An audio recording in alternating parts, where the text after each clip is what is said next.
family. The tight-knit family of a young father accused of doing the unthinkable. They say a parent's love is the safest place a child can ever be. But what happens when that place becomes the deadliest? A mother hands her baby to his father, just for the weekend. It's Mother's Day in New York City. Balloons, flowers, and family photos fill the streets. But by nightfall, something goes wrong. The father disappears, and so does the child. No phone calls, no answers, no sign of life, just silence, cold, aching silence. And then a whisper, a threat, and 6 haunting words that would bring an entire city to its knees. I threw him in the river. This isn't just a story of a missing child. It's a story of failure by a system that dismissed a young mother's desperate pleas. It's a story of a father whose secrets turned into unspeakable actions. And it's a heartbreaking unraveling of a mystery that ends not with justice, but with a toddler's lifeless body pulled from New York's darkest waters. Tonight, you're not just watching another true crime video. You're about to step inside the emotional wreckage of a tragedy that could have been prevented. If you care about justice, if you believe the voiceless deserve to be heard, then make sure to subscribe to this channel. Turn on notifications, because stories like this deserve more than headlines. They deserve truth. They deserve memory. And Montrell Williams deserves to be remembered. Let's begin.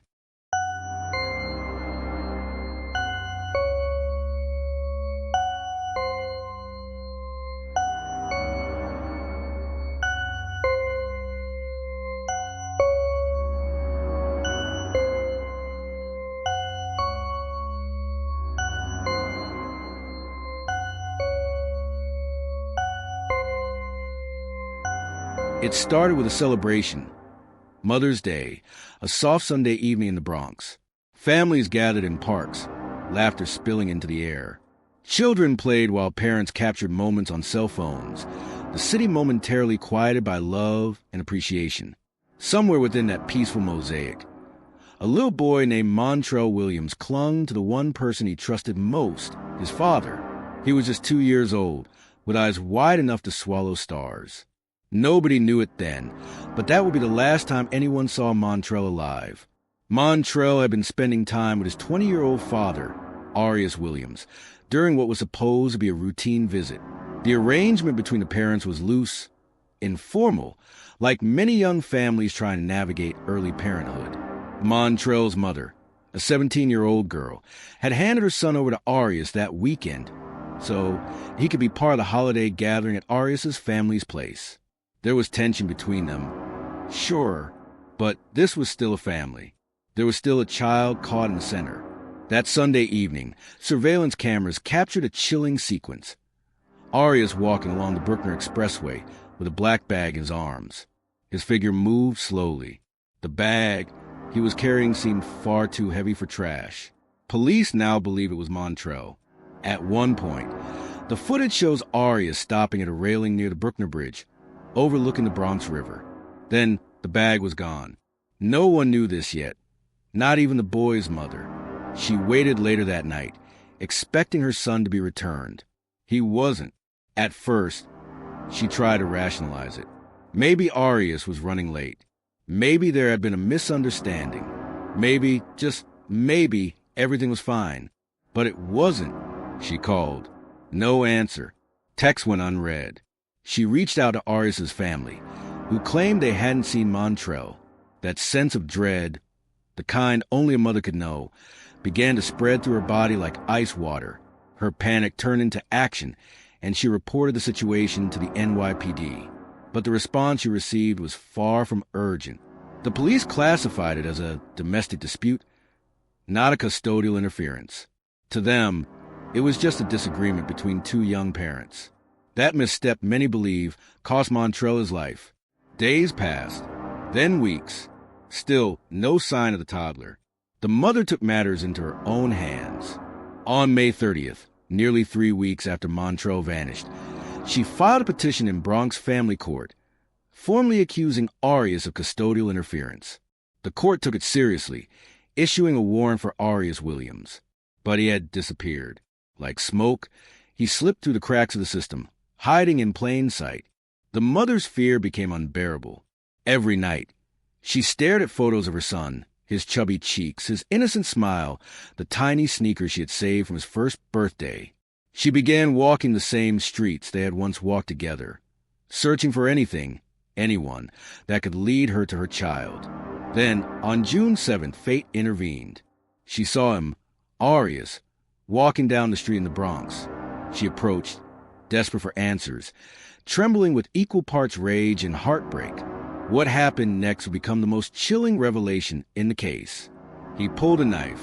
As she backed away, Arias said something that shattered the last ounce of hope she'd been holding on to. "I threw him in the river." Those 6 words would break the case open and break the city's heart. Police arrested Arias on the spot. He was brought into custody, trembling, eyes bloodshot, and mumbling incoherently. He was charged initially with custodial interference and criminal possession of a weapon, but that wasn't the real crime. The real crime, if confirmed, was something far darker. Arias refused to speak further. He didn't say where Montrell's body was. He didn't say why he did it. He just sat there, cold, silent, and detached. The NYPD ramped up their search immediately. Divers from Emergency Services Unit entered the Bronx River, combing through the dark waters with sonar and infrared equipment. The days stretched into nights. Choppers flew overhead. Marine units patrolled the water. Officers worked off limited footage, and a sickening confession muttered at knife point. Every moment counted, not just to bring closure, but because part of them still believed, hoped, that maybe Montrell was out there, alive. But hope dies slowly. Internal Affairs opened a review into the NYPD's initial handling of the missing child report. Critics argued that had the police treated the mother's report seriously from the start, Montrell might have been saved. This wasn't just another domestic squabble, one former officer said. There were red flags all over this case. Meanwhile, Montrell's mother stood outside the courthouse every day, clutching his baby's shoes in her hands. She didn't speak much to the press, but her eyes said everything. Grief, fury, an abyss of unanswered questions. And then it happened. On the morning of June 11th, nearly a month after Montrell vanished, a grim discovery surfaced near Ferry Point Park under the Whitestone Bridge, where the Bronx River pours into the East River. A city sanitation crew saw something floating. Something small, wrapped in what looked like a blanket, drifting unnaturally close to the shore. NYPD units responded immediately. What they pulled from the water broke every heart on the scene. It was a toddler's body, dressed in a diaper, wrapped in a blanket, and still wearing a single sock. The body had clearly been in the water for weeks. Although official confirmation was pending, sources said it matched the description of Montrell Williams. The mother was notified first. The scream she let out could be heard from the courthouse parking lot. Arias, when told of the discovery, said nothing. He didn't flinch. He didn't cry. He didn't even blink. Public outcry erupted across the city. Social media was flooded with hashtags like #JusticeForMontrell and #The System Failed Him. People questioned how a child could go missing for a month, with known custody issues, and still receive such a passive police response. Mayor Eric Adams issued a public statement. "This is an unimaginable tragedy. We are committed to getting answers, not just for Montrell, but for every family who feels unheard when they cry out for help." The medical examiner's office took custody of the body. Autopsy results were pending, but sources familiar with the investigation said the body showed no signs of blunt force trauma, deep lacerations, or gunshot wounds. Drowning was suspected. Whether Montrell had already died before entering the water remains unclear. Back in court, Arias Williams remained tight-lipped. His defense team attempted to block additional interviews, citing mental health issues. But prosecutors weren't convinced. They were building a timeline, stacking surveillance footage, witness testimony, and forensic data like bricks in a wall closing in on the young father. The question still haunted everyone. Why? Why would father do this? Why would someone entrusted with the most sacred form of love, parenthood, destroyed in such a horrific way? Those close to Arias claimed he had been spiraling. Depression, anger, past trauma. But none of that could justify what happened. None of that could bring Montrell back.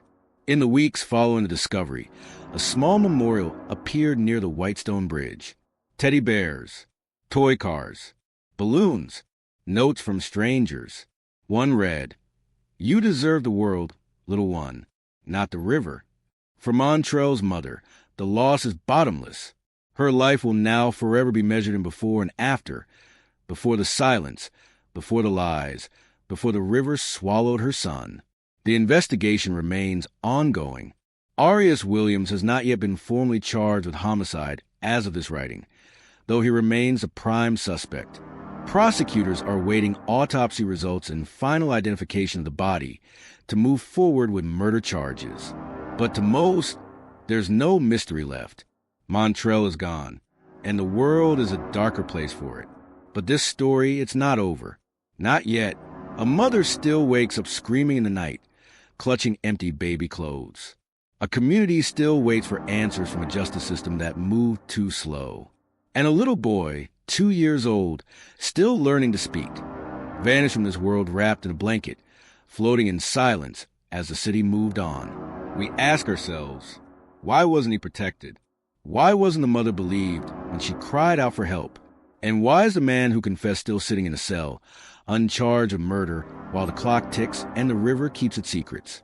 What Arias Williams did or didn't do may one day come to light in court.